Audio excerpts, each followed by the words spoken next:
Bienvenidos a la lectura de la palabra de Dios para hoy. Vamos a seguir leyendo el libro de los Hechos de los Apóstoles.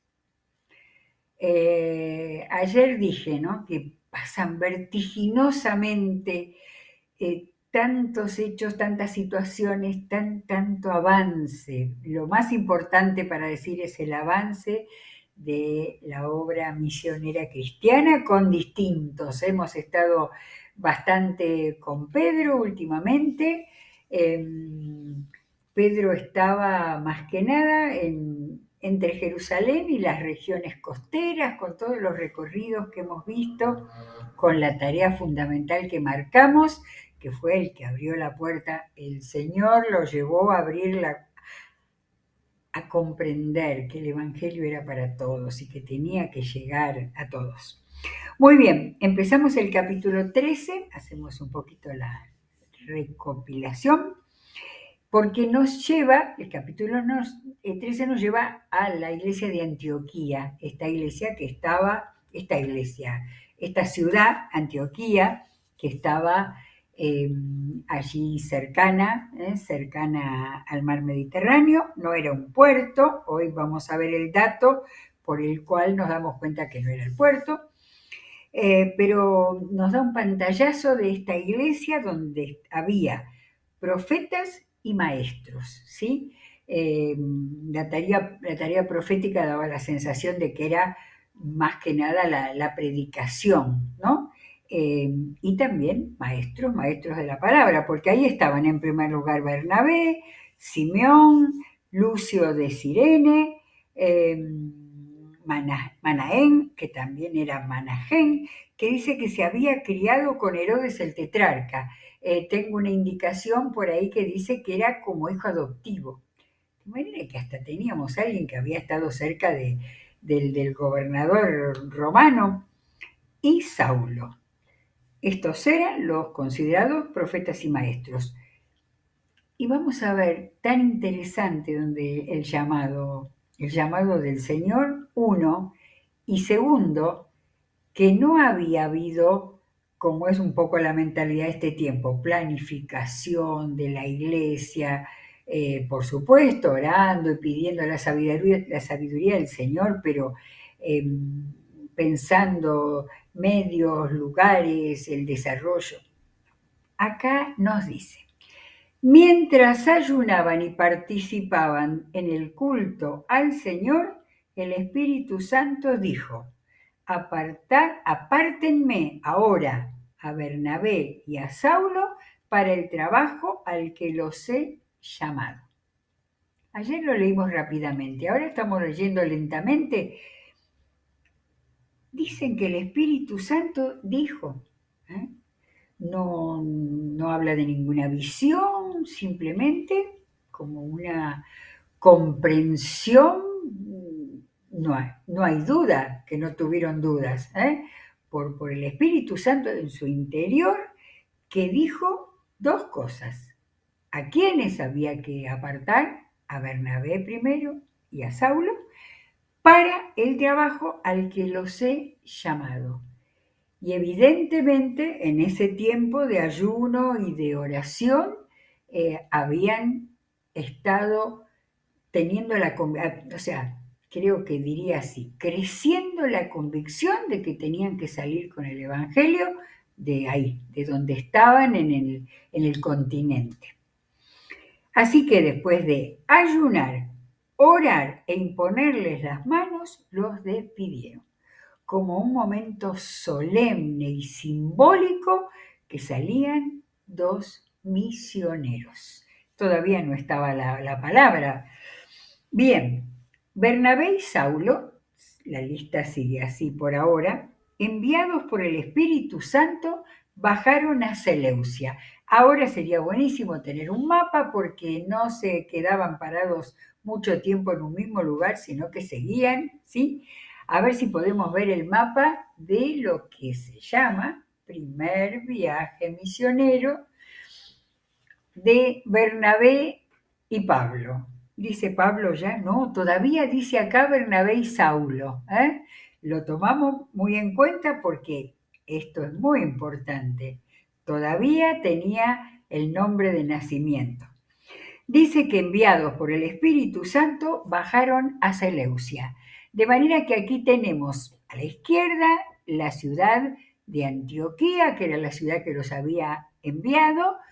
Hay por ahí leí, no sé si decía 80 kilómetros de la costa, y bajaron a Seleucia, a la costa, donde tomaron un barquito rumbo hacia Chipre, la isla de Chipre, de manera que la línea roja más al sur es la ida del viaje. Dice que de allí navegaron a Chipre. Al llegar a Salamina, Salamina es el primer puerto que encontraron, predicaron la palabra de Dios en las sinagogas de los judíos. Empezaron por allí. Tenían también a Juan como ayudante, así que Juan Marcos, nuestro Marcos, iba también junto con ellos. Recorrieron toda la isla hasta Pafos. Vemos allí Pafos, tenemos con PH, la FPH, el otro extremo de la isla, aquí sí que recorrieron todo Chipre. Allí se encontraron con un hechicero, un falso profeta judío llamado Bar Jesús, que estaba con el gobernador Sergio Paulo. De manera que acá tenemos que ya de entrada llegaron a un gobernador. El gobernador, hombre inteligente, mandó llamar a Bernabé y a Saulo en un esfuerzo por escuchar la palabra de Dios.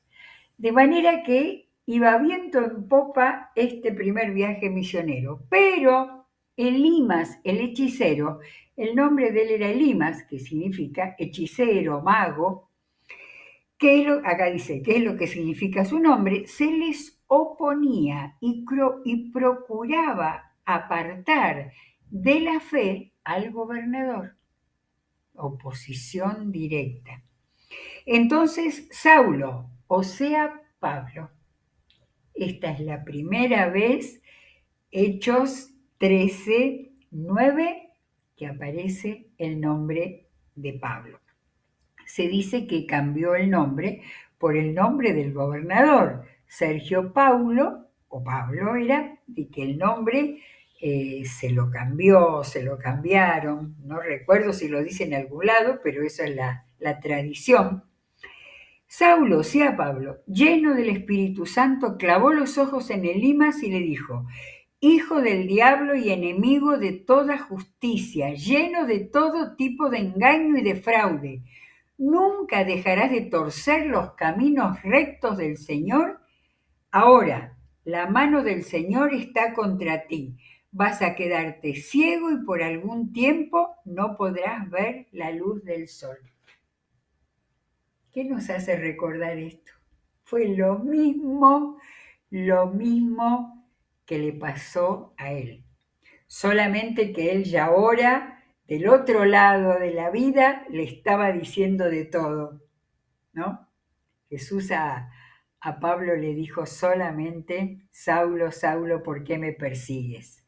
En cambio acá Pablo lo agarró con todo, pero le pasó exactamente lo mismo a él.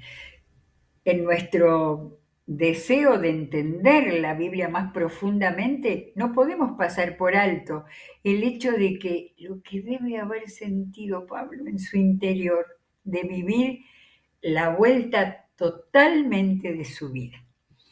Al instante cayeron sobre el brujo, el hechicero, sombra y oscuridad, y comenzó a buscar a tientas quien lo llevara de la mano. Al ver lo sucedido, el gobernador creyó, maravillado de la enseñanza acerca del Señor. Por eso también se dice que Saulo o los demás tomaron el nombre del gobernador, porque fue el primer convertido en el primer viaje misionero. Pablo y sus compañeros se hicieron a la mar desde Pafos y llegaron a Perge de Panfilia. El primer punto que hay allí, que nos lleva la línea roja, es Perge. De manera que hicieron tierra ahí y, claro, acá no nos dice el nombre de las colonias romanas. Panfilia se llamaba esa primera colonia romana que tenía a su derecha la colonia de Cilicia, donde vemos que está Tarso. Acá dice Tarsus. Están los nombres latinos, qué impresionante. Bueno, entonces llegaron a Perge de Panfilia. Pero el primer inconveniente, Juan se separó de ellos y regresó a Jerusalén. Yo me siento como para defender a Marcos, porque Marcos fue el escritor del primer evangelio. Hay una cita interesante que la tradición la tomó como que era Marcos, sin decirlo, en su evangelio, capítulo 14, 14, ¿dónde está acá? ¿Tenía anotado? No puede ser. A ver, lo acompañaban. Acá está. 14:51. Cuando aprendieron a Jesús, hay una notita rara solamente en este libro que dice: cierto joven que se cubría con solo una sábana iba siguiendo a Jesús. Lo detuvieron, pero él soltó la sábana y escapó desnudo. En la antigüedad la ropa interior era de lana, así que lo único que le quitaron era la sábana, lo dejaron en ropa interior. Bien, ¿quién podía saber ese detalle sino solamente Juan Marcos? Pero acá, al entrar en el continente, eran caminos con asaltantes, con peligro en ese mar tan grande como es el mar Mediterráneo, de manera que era muy joven y posiblemente se asustó. Después fue rehabilitado más adelante. Juan se separó de ellos. Ellos, por su parte, siguieron su viaje desde Perge hasta otra Antioquía, subiendo hacia el norte, Antioquía de Pisidia, la colonia romana. Yo no tengo claro si eran provincias romanas, pero al menos en muchos lados dice colonias romanas. De manera que tenemos Panfilia más al sur y más al norte tenemos Pisidia. Y en esta hubo una acción muy importante. El sábado entraron en la sinagoga y se sentaron. Al terminar la lectura de la ley y los profetas, los jefes de la sinagoga mandaron a decirles: hermanos, si tienen algún mensaje de aliento para el pueblo, hablen. Gracias a Dios no hubo problema todavía en esa sinagoga. Siempre la predicación de los cristianos fue primero en la sinagoga, muchas veces con la oposición tuvieron que ir a predicar a otro lado. De manera que hemos recorrido la ida de este primer viaje. Ya vemos que queda un poco más, pero eso va a estar en otro capítulo del libro de los Hechos, así que dejamos el mapa por ahora.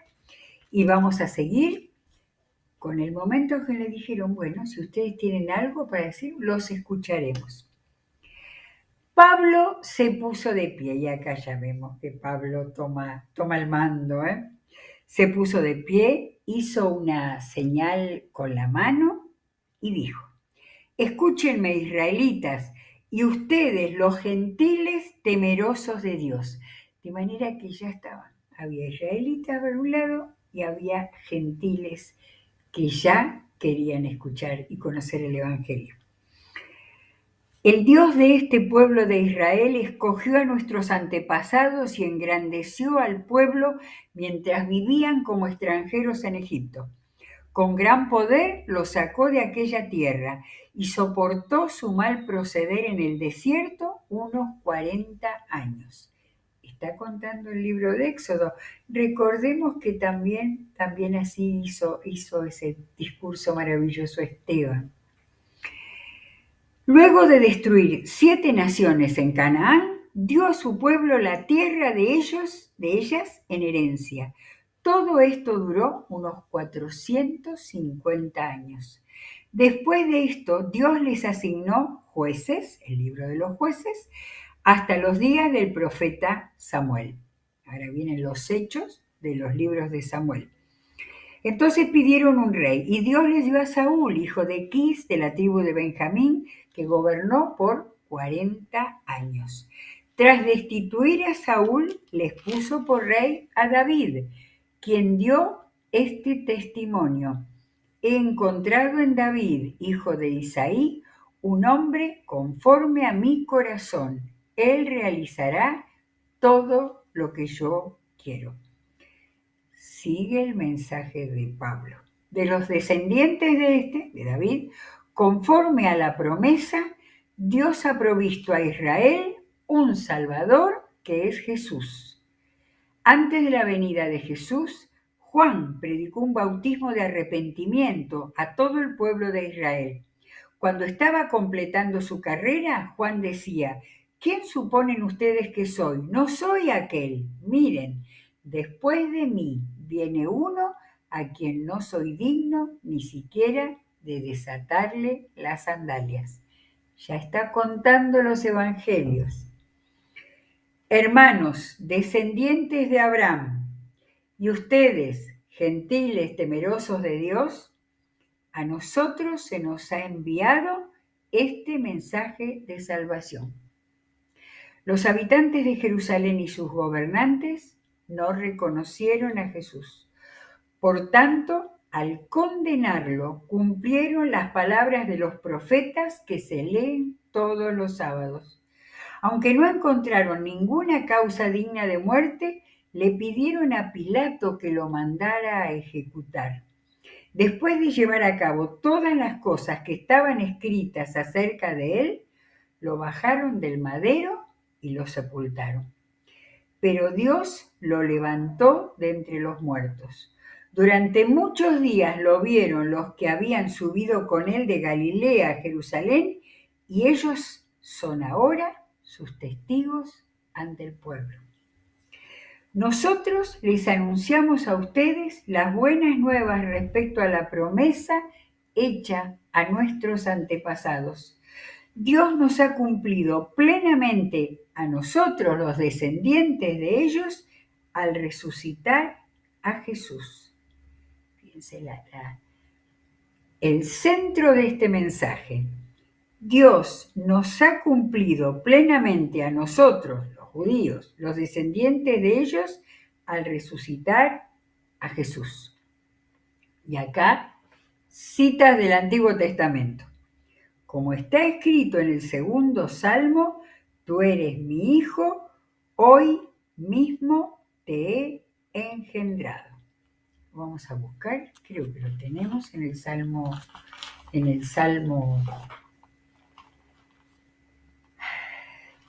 Salmo 2, sí, Salmo 2. No lo anoté, no lo marqué por ser tan conocido. Y tengo acá el Salmo 2 y enseguida va a citar también el Salmo 16.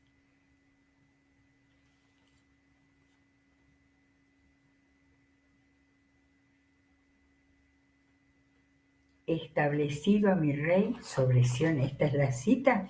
No, es la de tú eres mi hijo.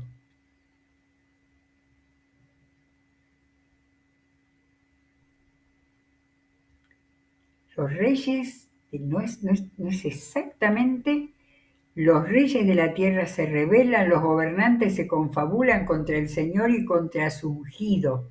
Y Pablo debe haber tomado un pedacito simplemente. En el versículo 7 dice: yo proclamaré el decreto del Señor, tú eres mi hijo, me ha dicho, hoy mismo te he engendrado. Yo no estoy segura si leía un versículo, si decía un versículo solo, decía todo un párrafo de ese salmo. Dios lo resucitó para que no volviera jamás a la corrupción. Así se cumplieron estas palabras de Isaías 55:3. Yo les daré las bendiciones santas y seguras prometidas a David. Salmo 55:3. Y después, por eso dice en otro pasaje: no permitirás que el fin de tu santo sea la corrupción. Salmo 16:10, que ha sido usado en la predicación diciendo esto no se refería a David, esto se refería al Mesías que iba a venir. Y Pablo continúa. Ciertamente David, después de servir a su propia generación conforme al propósito de Dios, murió. Fue sepultado con sus antepasados y su cuerpo sufrió la corrupción. Pero aquel a quien Dios resucitó no sufrió la corrupción de su cuerpo. ¿Cómo se nota que Pablo era un maestro de la palabra y un maestro también en la expresión y en la explicación? Por tanto, hermanos, sepan que por medio de Jesús se les anuncia a ustedes el perdón de los pecados. Ahí va el corazón del mensaje del Evangelio. Ustedes no pudieron ser justificados de estos pecados por la ley de Moisés, pero todo el que cree es justificado por medio de Jesús. Un tiempo después, Pablo iba a ampliar toda esta enseñanza que está acá en 3 versículos, en toda la enseñanza que puso en la carta a los romanos acerca de la justificación por la fe. Todo el que cree es justificado por medio de Jesús. Tengan cuidado, no les suceda lo que han dicho los profetas. Y acá hay una cita de Habacuc. Miren, burlones, asómbrense y desaparezcan. Estoy por hacer en estos días una obra que ustedes nunca creerán, aunque alguien se la explique. A ver si tengo Habacuc por acá.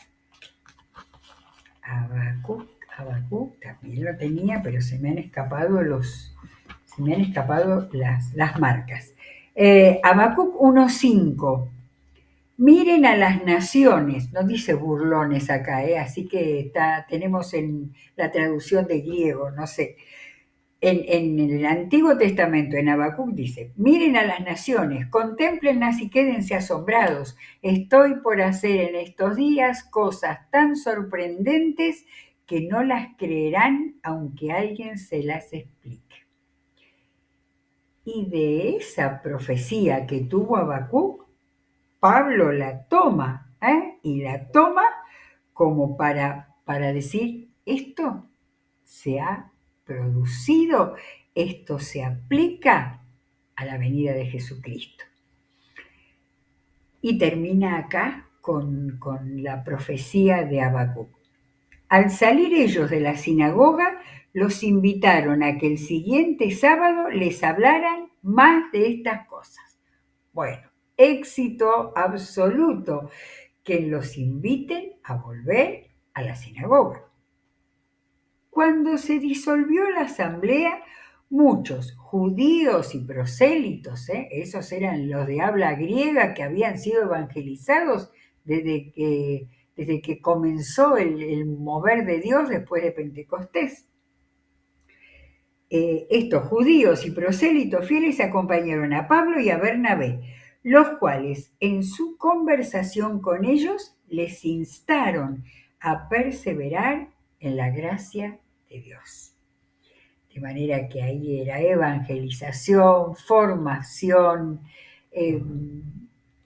un día, ¿no? Un día de esta predicación, y sin embargo todo lo que se había producido era extraordinario.